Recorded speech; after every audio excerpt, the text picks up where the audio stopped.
Hello, thank you for being in a new video. This time we're going to have the full review of the Redmagic 8S Pro. Let's get started.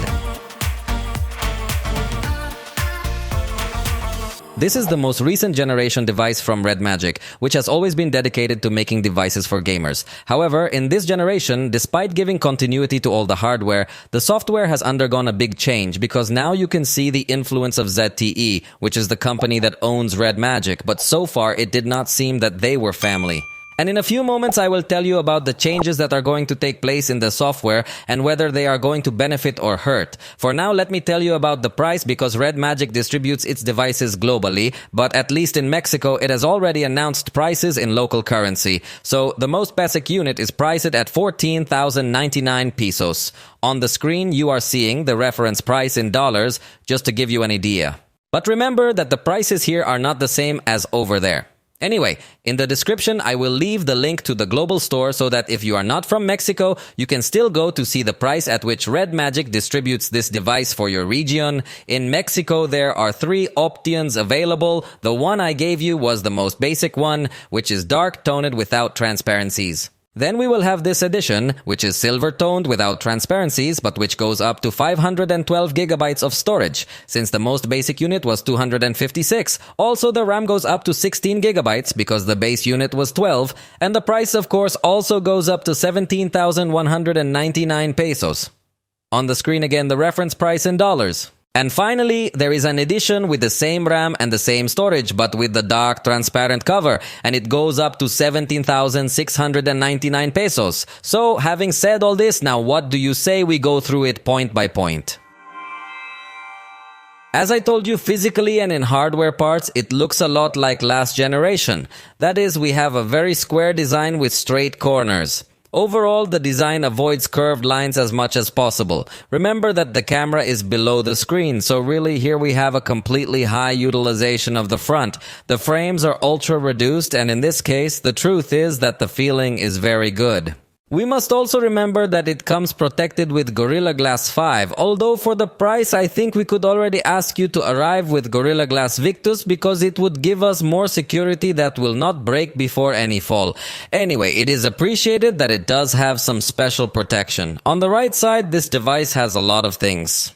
For starters, we have the power button, then we have a grill for air circulation, and on the sides we will find the touch triggers that will serve us to play with much more ease and speed. In fact, we will also find a switch with a red tone that will activate the console format of this cell phone.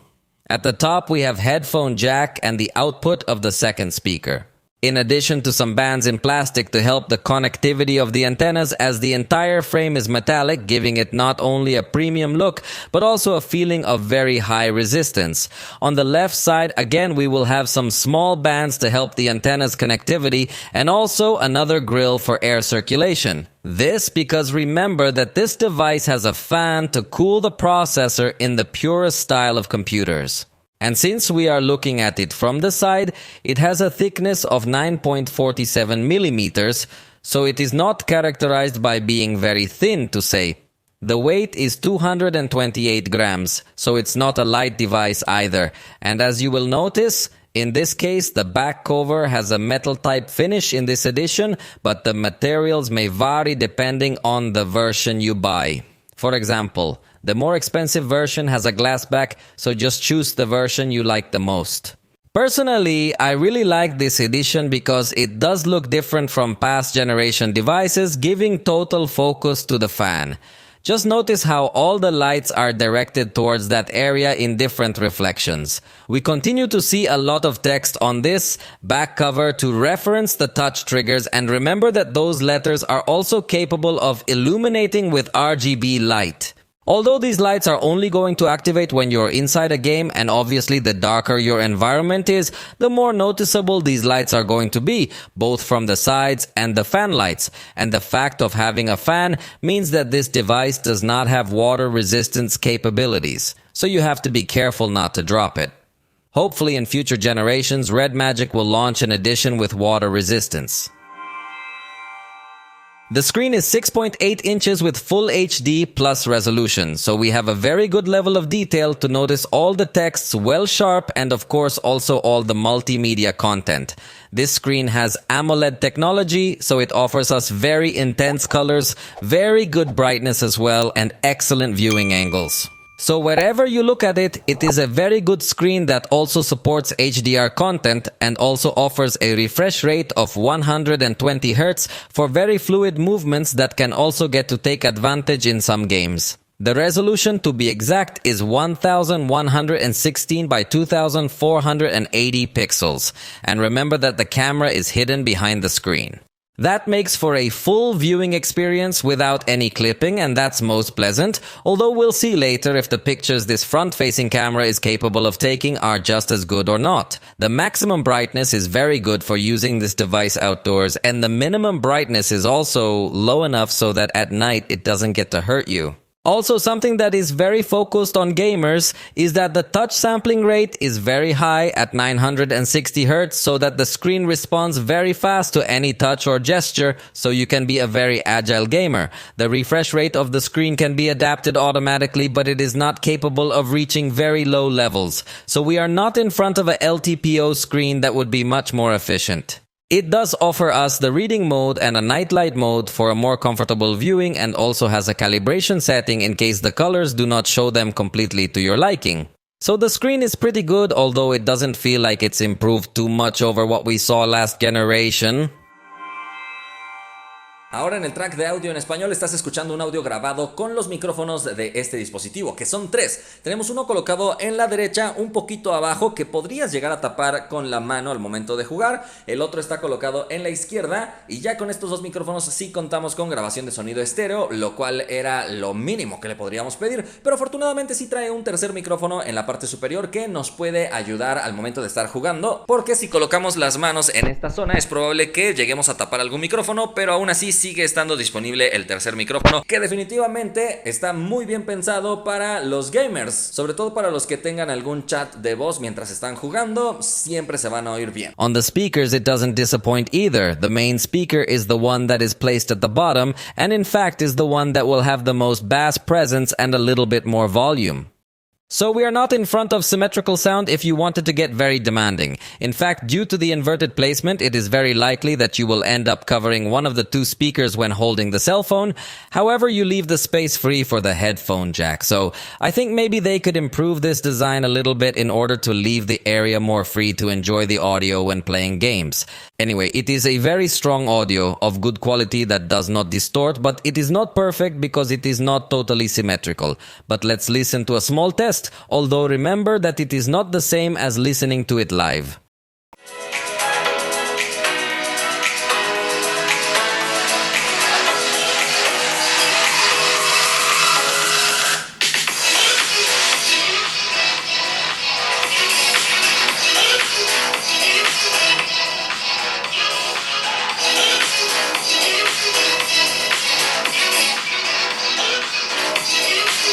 And like virtually all ZTE devices, it integrates the DTS sound section with all the DTS X Ultra settings. So we will have available an equalizer and even several presets of different types of sound for you to customize as much as possible your experience. The equalizer is multi-band, and you can adjust it without the need to connect headphones, so the audio experience is very well complemented by the software, which even lets you select the type of headphone you connected. Because remember that it does have a headphone jack, but if you want to use Bluetooth headphones, it is also compatible not only with the basic codecs that every cell phone supports, but also with Qualcomm's aptX adaptive codec, which will give you the best sound quality with Bluetooth headphones that are compatible with this codec. The front camera that is placed below the screen has a resolution of 16 megapixels and its aperture is f2.0. Just by being behind the screen though, you'll know that the image quality coming in is going to be poor. It will look like you have a smudged lens, but it's really not. No matter how much you clean it, you still get an effect that looks like it's cloudy. The capture speed is very slow because it has to process the image a lot to improve it, and something I noticed on this unit is that it has a bug that does not allow me to enter the gallery, so I had to install another Google Gallery to be able to see the photos because otherwise it is impossible. The device does have a beauty mode, but with a single slider. It doesn't have easy palm capture, nor does it have burst, but you can enable easy capture by touching any area of the screen, and it also supports smile capture. So at least we can enjoy these options. Smile. And there it is. The front camera on this device is still very simple, especially since it's underneath the screen. So even if you take a picture where there's a brightly lit place, the pixel grid starts to pop out, confirming that this device won't be a selfie specialist. Fortunately, even if you are close or far from the camera, you come out with good focus, although it should be remembered that this device post-processes the images to try to remove the haze effect that is caused by having the camera under the screen. But the results in excellent light conditions, I think, are acceptable. Indoors, we have a result that gives us good colors, but definitely a very low level of detail. In addition, due to the cleaning that the optimization system does to try to remove the haze effect, it also causes textures to be lost. Backlit, the preview does not look optimized, and again you notice a cloudy effect where it looks like the lens is very dirty, but believe me, I did clean it up well. After taking the picture, it improves very little. The truth is that it is not recommended to take pictures in backlight with this type of devices that have cameras under the screen because the optimization they achieve is very bad. At night, again, you will notice that the light sources cause this reflection of all the pixels, causing a grid effect or a ghost clone effect, so it's definitely not highly recommended to take pictures at night or in settings that have light sources behind you. Fortunately, the face comes out pretty well, but it definitely does make for a very blotchy photo. In nighttime backlighting, we will notice an even worse result and even more of the screen pixels are even more noticeable. However, in an environment with indirect light with more darkness, this front camera suffers too much. Notice how it is already very little information that manages to show us, and even a small LED that was in the background. Notice how it comes out in multiple pieces due to all the pixels that are in front of the screen. Fortunately, it lets you turn on the screen as a flash simulation, but the result I think I don't like very much. We have very bad colors. Again, a lot of noise presence. The level of detail feels very artificial. So, in very dark conditions, definitely that this cell phone makes bad pictures. Finally, let me tell you that although it does have a portrait mode, it doesn't really do any kind of blur to cause a bokeh effect in the background, so it doesn't work for this kind of scenarios. On the back, we'll find the 50 megapixel main camera with f1.88 aperture. Then we have an 8 megapixel ultra wide camera with 120 degrees of range and an f2.2 aperture. And finally, we have a 2 megapixel macro camera with f2.4 aperture, which to me is the least useful of them all. The capture, you'll notice, is much faster than what we were seeing on the front camera. If we hold down the shutter, we also have a burst, although it takes a little while to start, but notice how we could practically say that it is an unlimited burst. At the top, we will have a button to activate the filters, which we can apply and preview in real time. If you tap on the screen, you can adjust the focus and also the exposure, but remember that expert mode is also available, which will allow us to move the shutter speed, white balance, ISO, focus, exposure compensation, and even set an interval capture. We can also lock focus, exposure, and white balance. And we can switch between the main camera and the ultra-wide camera. Plus, the device does allow us to take RAW photos for more advanced post-development. Regarding Smart Capture, note how it does suggest a document mode for scanning these types of photos. Thus, you do not need another application for this. However, it does not have a QR code scanner built into the main camera because it simply resuggests document mode. So it is very strange that among so many modes that the camera has available, there is none that is capable of scanning a QR code. So to do that action, you will have to enter Google Lens through the camera icon that is in the Google search bar.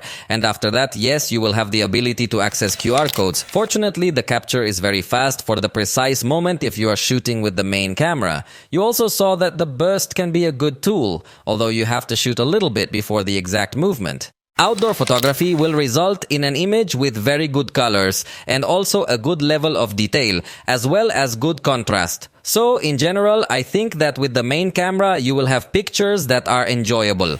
Indoors, it also manages to capture very good lighting to have good colors, good detail, and good contrast, despite not having so much ambient lighting. In backlight, I was surprised that the preview does look optimized, and believe me, we compared it to other devices that burned the sky. So, very good. After taking the picture, the result is still very good, having a shadow area with enough light to recognize each of the objects and colors, and a highlight area that is also not completely burned out to notice all the textures. So, in backlit photography, I liked it very much. In the evenings, the photographs are also good. It just doesn't retain the temperature of the lighting that was in the environment, since we had a much warmer lighting environment, but in the photograph it looks a little bit whiter light. But in terms of detail and cleanliness of the photograph, it is very good because we did not manage to notice noise even in the darkest areas of the photograph. There is just a little bit of graininess, but it's the natural thing in the photos.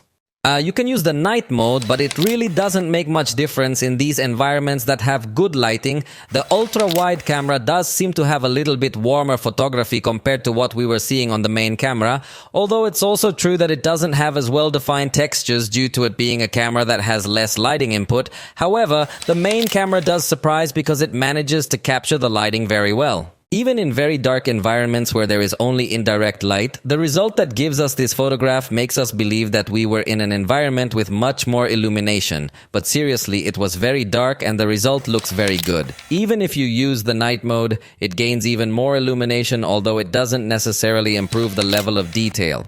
Here now you're looking at a picture with the ultra-wide camera, so you can see the difference in the lighting that the main camera can capture and the low lighting that this ultra-wide camera can capture. But let's go back to some daytime shots so you can see how the ultra-wide camera is doing. Definitely, in terms of spaciousness, it does give us something much more spacious. However, it is a simple camera that does not offer us so much detail in the sensor, and also you can get to notice many chromatic aberrations with a reddish or purple color. So the quality of the photograph is not very good, but if you want to get a wider view, it can give it to you. Also remember that Redmagic is one of the few manufacturers that allows us to take panoramic pictures using the ultra-wide camera, so the result is very wide. Although because the ultra-wide lens is not as high quality, the picture ultimately does not look as detailed, but you can also take panoramic pictures with the main camera. In the zoom, it definitely fails to make good use of the high-resolution sensor it has. This is the reference photograph, and now let's go to the next one. In this case, it is a photograph with 5x digital zoom, and we have a very good quality from my point of view. But the next one, which is the 10x digital zoom photograph, was a little bit out of focus, so it suffered more. So I think the 5x digital zoom is enough. The main camera does manage to adjust its focus to take pictures of small and close objects, creating a very nice bokeh effect in the background. So I like the results. If you want a more even focus on such small objects, the ideal would be to apply some digital zoom before taking the picture. The result, I think, is also good because of the color it has. Notice now the result that the macro camera gives us. This is as close as it allows us to get, and we notice several things. First, the color is bad. Second, the blur with the bokeh effect is not very intense as we saw with the main camera, and we also see chromatic aberration. So it's definitely a camera I didn't like. Finally, this device does allow us to take portrait pictures, and it does detect objects that are at the same distance from us to keep them in focus while blurring the background. So the result is natural and of good quality. Without a doubt, I like the portraits. This device supports video recording in up to 8K. It is a resolution one of its strongest points, although it is not a feature that many users will use. In fact, the device recommends recording in full HD at 30 frames per second, but for all our tests we recorded in 4K at 30. Interestingly, it also has an HDR mode and also a super steady mode available on the main interface. When you start your recording, you have a convenient slider for zoom, although it doesn't have presets to go directly to any setting.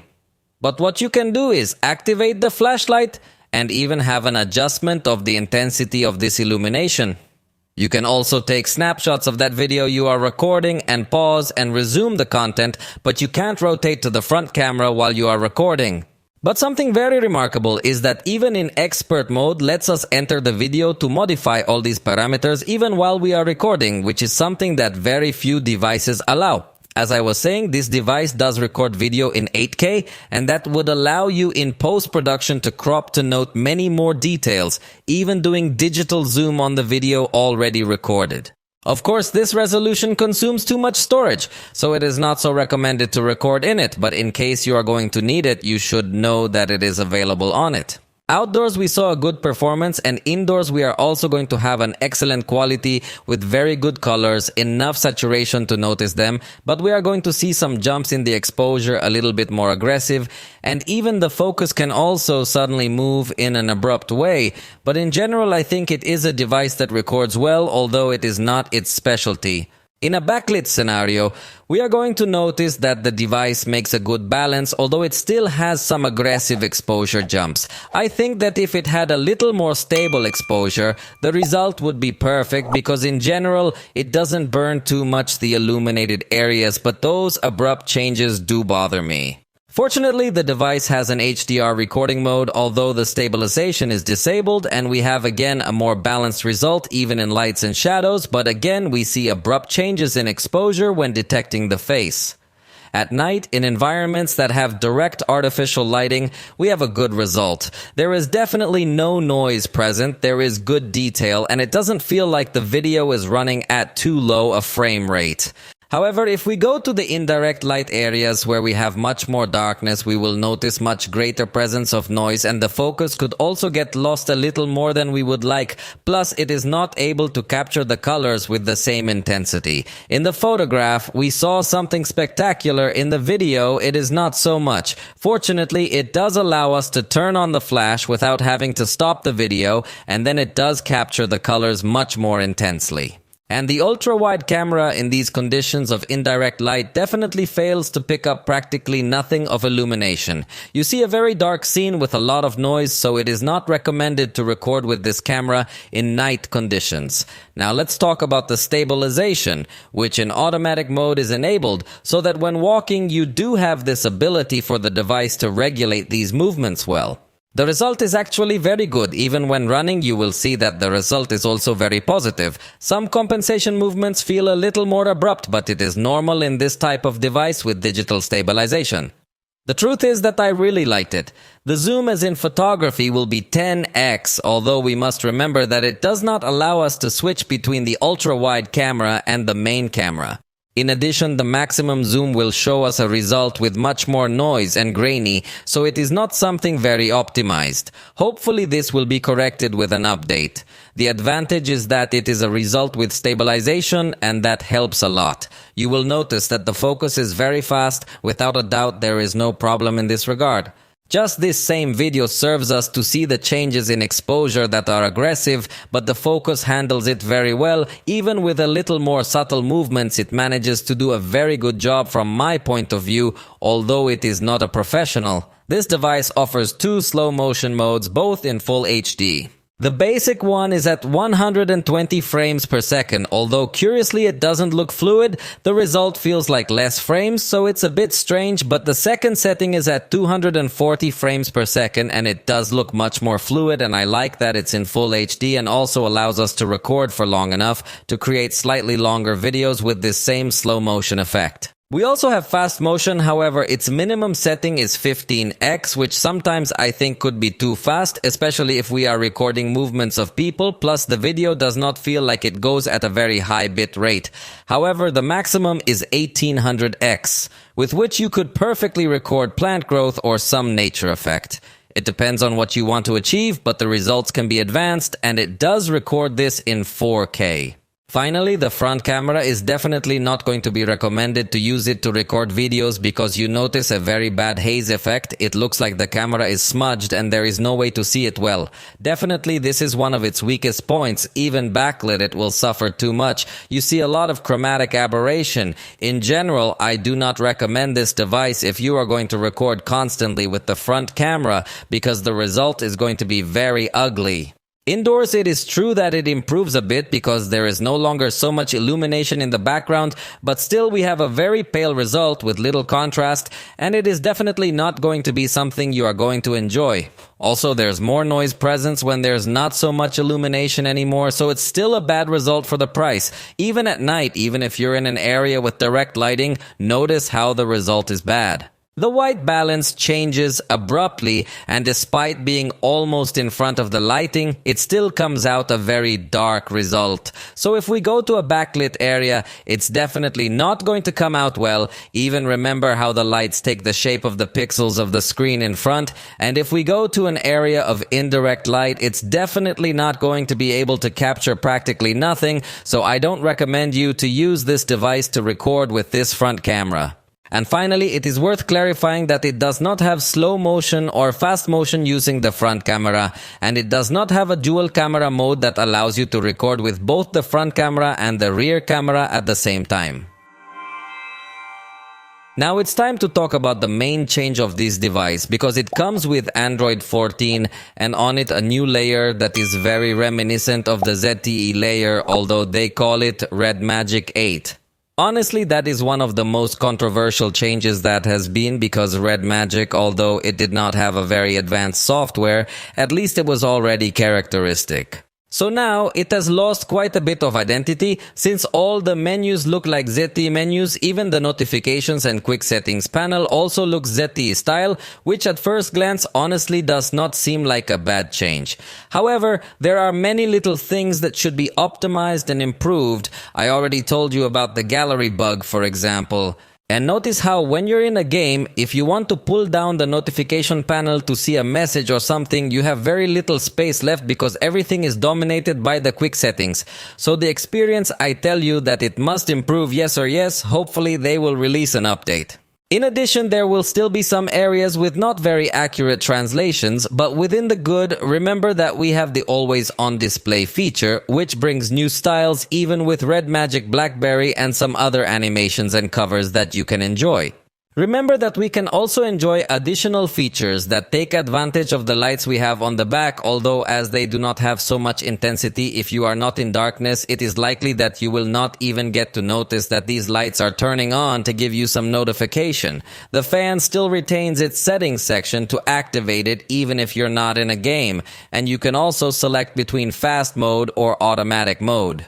In fact, you can also select whether or not you want it to turn on its lights. And finally, we have the traditional gestures and motions that come on many other Android devices, so you can even turn on the flashlight with the lock screen, simply by shaking. However, most of the software on this device will be focused on games thanks to the suite that comes when you activate the switch called Redmagic, where we have the games compiled and many more functions. But we will talk about that in the games section. This device has a fingerprint reader that is located a little higher than normal in all other cell phones. It works well and allows us to register up to 5 different fingerprints. In addition, it has several settings. Among them, one of the most prominent is that it allows you to change the unlock animation, taking advantage of the fact that it is a reader that is inside the screen. And among all the cell phones that have readers of this style, I think Redmagic is the one that is offering more customization in the animation. This fingerprint reader is optical, so it is not as fast as ultrasonic readers. However, I also don't consider it to be a weak point or anything like that. Remember that the device also offers facial recognition, but it's only in 2 dimensions, so it could be unlocked by someone who looks a bit like you, so I wouldn't recommend using it too much. Fortunately, it does come with Google Smart Lock options so that this device stays unlocked in secure locations that you have registered, or also while connected to trusted devices that you have registered yourself. And the transition to ZTE software hasn't been bad all around. In fact, one good thing is that it now integrates the My Vault app, which is like a secure folder where through your fingerprint or a secure pattern, you can safeguard apps, images, videos, files, or even passwords so that no one else can access it. However, in other sections, it still depends a lot on Google. For example, the password manager for autocomplete fields is Google's, and also if you happen to lose your phone, you will have to use Google's Find My Device implementation. So it's not that robust and you won't have much hope of being able to find it. It also doesn't have a child mode, so there is still a good bit of room for improvement in this security-focused software section. The battery capacity is 6000 milliamps, which sounds like a huge battery, but the reality of things is very different. In my extreme drain test, it performed about the same as most devices with 5 milliamp batteries. It even performed less than last generation, so it also shows poor management of apps running in the background. Recall that in my extreme drain test, I drained 50% of the battery running an app with multiple computations in the background while watching videos in the foreground. Good management keeps both apps running but gives less priority to the apps that are in the background. On the contrary, what this device does is to give full priority to all apps. That's why it drains so fast, and when it detects that there are apps working intensively in the background, it better close them. So, this management is really annoying because if you left exporting a video or anything else in the background while you are doing another activity, the phone will not keep it open and will close it. These kinds of things are handled by the software, which should get an update to improve them, because the last generation had a battery that lasted longer than this one does now, which even has the same capacity.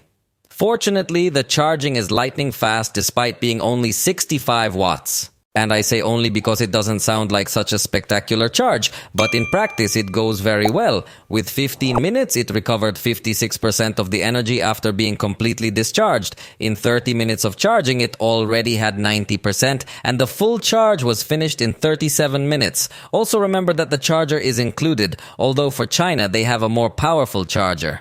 The battery software includes a standard saving mode for day-to-day use and an ultra saving mode that will restrict us to many more things, but still lets us add 4 applications that we consider essential. So in case of emergency, if you have very little battery left, you could enable this mode to try to extend the life of your cell phone. It also has a function to activate a turbocharge that is supposed to give you more speed.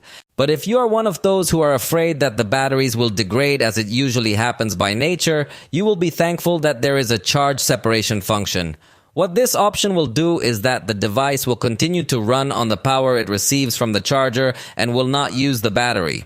The battery won't be charging during this process either, so if you're going to be playing for a long time, you could enable this option and you'll also avoid overheating. So it is a very interesting option. However, it doesn't have overnight charging or optimized charging, so please don't leave it charging overnight if you don't want to damage the battery too fast.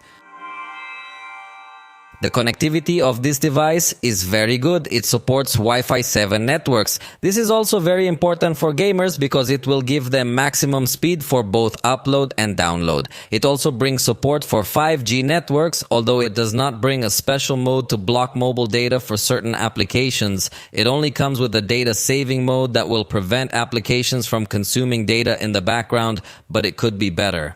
It also comes with Bluetooth 5.3, which will give you very good stability, and it also has NFC, so you can make mobile payments with this phone if you install Google Wallet and add the compatible bank cards. But what you're looking at right now is that it also has the ability to project your screen wirelessly, but more importantly, you can also project the screen via cable with an HDMI adapter, and it can project up to 4K at 120 frames per second. So if you have a gaming monitor, you're going to be able to take full advantage of it. In fact, notice how when I switch to console mode, immediately the TV adapts to another interface, and on the cell phone, it's just a cursor interface for me to manipulate all the applications that are running on the screen. Of course, in this case that we are talking about a wireless projection, it does not go as smoothly as it does when you use the connected cable, but anyway, it serves to exemplify it very well. Let me now connect via cable this cell phone so you can see the maximum fluidity. I already have it, although I didn't set it to 4K because this TV doesn't support 4K at 120 frames per second on the input, but I did set it to full HD at 120 Hz. You're seeing the fluidity yourself. Let's go into gaming mode so you can see how even if we access some of the games that we have installed, it's going to enable a different option on the cell phone as well. To begin with, from the cell phone, I have the cursor with which I can select all the options, but see how we can have a virtual joystick on the cell phone. Simply map all the buttons to the game and the cell phone will now simply function as a joystick, while on the big screen you will see your game. So the possibilities are really very good. Even remember that you can map also the touch triggers that we have at the top. So definitely the gaming experience is also well complemented in this connectivity section.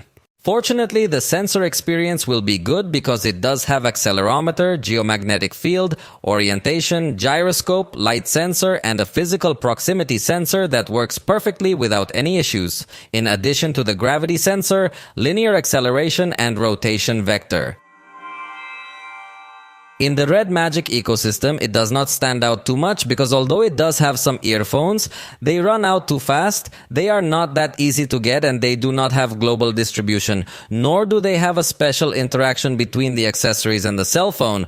Although specifically speaking of accessories for gamers, they do offer a good catalog as a monitor, even keyboard and mouse, but more focused to complement a computer.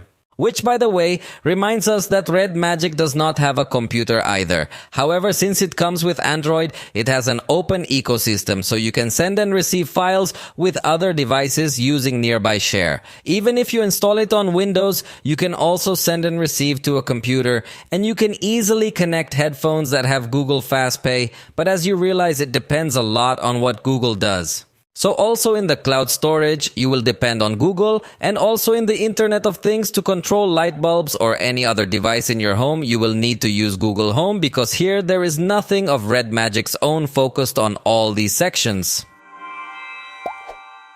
Now let's go to app opening test. Remember that it has the Snapdragon 8 Gen 2 processor in an overclocked edition.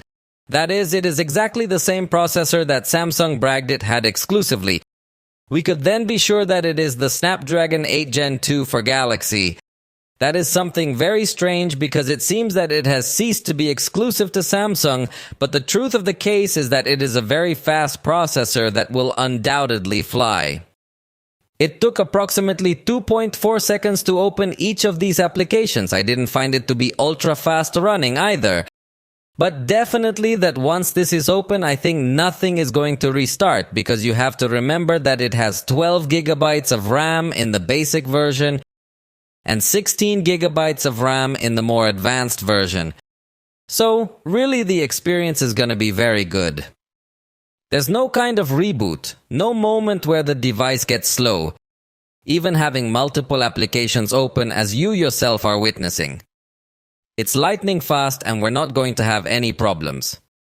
Now let's see how long it takes to export several clips together in 4K with a total duration of 1 minute. The export will also be done in 4K. Let's put it to work. That's it. 21 seconds. They confirm that we are definitely in front of one of the most powerful devices out there. As you remember, it also has multiple layers of cooling on its back cover, with very advanced materials, vapor chamber, thermal gel, fan, and many more. And as I anticipated, much of the software is focused on the gaming experience. In this case, we're already in console mode, so you can see how we have our games collected here. We can add or remove games to customize our experience. And also here we can connect some accessories that we will have available, such as a keyboard and mouse that we can even connect to the cell phone. And remember that also from here you can run content from Xbox Game Pass and other platforms. We also have the library of add-ons that are all the additional functions that we have when playing. Some functions are only compatible with some games, so here you can see the compatible games. We have the data panel that will show us general monitoring. We also have an auxiliary line that will be like to draw inside the arena type games. We also have some timers that will help us to remember when we can use a power again. Also a complement of assistance for the shots so that the sight is always placed in the color you want and the size you want. We also have the vibration of available for some games only, and we have available the hunting mode that will invert the colors in order to see the darker areas more easily. Also available is the assistant for mapping touch triggers. We have another one called Double Touch Assist, which will also help us to know the behavior when we leave the triggers pressed, in case we want it to work as multiple touches or we want it to work as a long touch. We also have a kind of magnifying glass to increase accuracy in some games, and there's also key position assistance available, which will help us remap the buttons in games that don't allow us to do that. So if a button is too far away, you can map that little button and reposition it to any other side. A sound equalizer is also available. And finally, the Devil mode, which is what Redmagic has decided to name it, which is simply that the device is going to go full throttle on its processor. And it's like the Redmagic assistant. You can activate it on the home screen. You can also activate it in power saving or also when you turn on the cell phone. So I find it a little bit disturbing, but anyway, you can select and configure here this as the pet that Redmagic has. Remember that when you enter a game, all these settings will be loaded, and if you slide from any of the sides, you will be able to access all these tools that I have already described, with some additional tools. In fact, on the left side, we have the tools of the suite that I was telling you about, but here we also have the macro tool, for example, so that you can configure a series of special movements with a single key, very useful for more complex games. And from the right side, we will also be able to activate the automatic recording of repetitions. We can configure the fan, the rotation, if we want to record the screen, free RAM memory, block touch gestures to avoid unwanted actions. We also have the load separation available over here, and we can have some alarms as well as activate the joystick when projecting the screen. We can also somehow turn off the screen while the game is downloading some content to not consume so much battery. And we're also going to be able to take screenshots, block incoming calls, and disable or enable the RGB lights on the back. As you can see, the suite of gaming-focused options is huge. But now let's get to the testing. In Call of Duty, by default, it loads in very high quality at a high rate, and ultra rate is also available, but in low quality. We run it in very high quality at a maximum rate, and remember that we also have virtually all the effects available due to the good processor that is built into this device. If we select the ultra rate, the effects are disabled because the graphic quality is lowered. It is worth making the clarification that all the games we run with the maximum performance mode, but not yet the beast mode that also brings included. In this case, within the Battle Royale mode, which offered us the maximum frame rate, gave us 60 frames per second on average with 100% stability. The highest peak was 61 and the lowest was 48, while the temperature was 36.9 degrees Celsius. With this, you realize that the device can stay very cool even in long gaming sessions, as in this case, the monitoring and temperature were from a 15-minute long game while we were recording the screen. So definitely, the performance is sky high. If you want to play with the highest quality, maximum Sultura, and even record gameplays at the same time, this device will have plenty of capacity to run this content smoothly. It really went very well, so there's nothing to fault it at this point.